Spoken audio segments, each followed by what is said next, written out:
Hi అండి, welcome to our channel.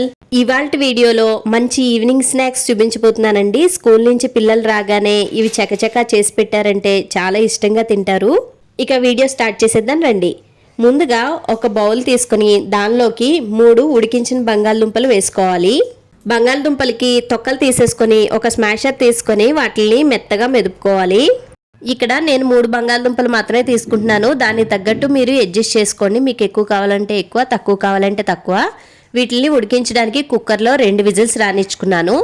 ఇప్పుడు smash చేసుకున్న బంగాళదుంపల్లో ఒక్కొక్క దుంపకి ఒక్కొక్క స్పూన్ చొప్పున 3 స్పూన్ల కార్న్ఫ్లోర్ వేసుకోవాలి. హాఫ్ స్పూను మిరియాల పౌడర్ కూడా వేసుకోవాలి. మిరియాల పౌడర్ వేసుకున్నట్లయితే రెడ్ చిల్లీ ఫ్లేక్స్ కూడా వేసుకోవచ్చు. మీ రుచికి సరిపడా ఉప్పును కూడా యాడ్ చేసుకోవాలి. చిన్నగా కట్ చేసుకున్న కొత్తిమీరని కూడా వేసుకుని వీటన్నిటిని బాగా మిక్స్ అయ్యేలాగా కలుపుకోవాలి.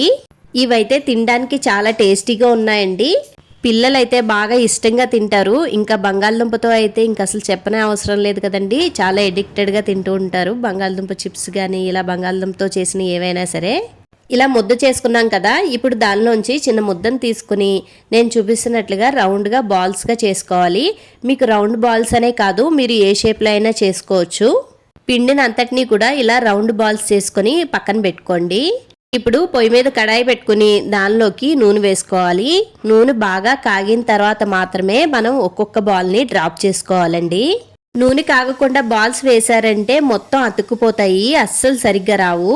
బాల్స్ వేసిన తర్వాత ఎక్కువగా కదిలించద్దండి, కొంచెం సేపటికి అవే పైకి వచ్చేస్తాయి. ఒక్కో బాల్ మధ్యలోంచి తోకలాగా వస్తుంది.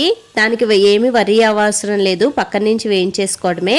కొంచెం సేపటి తర్వాత అవి పైకి వచ్చేసి ఇదిగోండి ఇలాగా ఫ్రీగా వచ్చేసాయి కదా. ఇప్పుడు వాటిని కలర్ వచ్చేంత వరకు వేయించుకోండి. ఇలా గోల్డెన్ కలర్ రాగానే ఒక్కొక్కటిగా నెమ్మదిగా తీసేసుకోవడమే. ఫైనల్గా ఎంతో రుచిగా ఉండే బంగాళదుంప స్నాక్స్ అయితే రెడీ అయిపోయాయండి.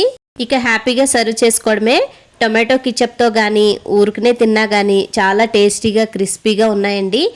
ఈ వీడియో కనుక నచ్చినట్లయితే లైక్ చేయడం అస్సలు మర్చిపోవద్దండి. ఇలాంటి సింపుల్ అండ్ ఈజియెస్ట్ వీడియోస్ కోసం మన ఛానల్ని సబ్స్క్రైబ్ చేసుకుని బెల్ ఐకాన్ నొక్కండి.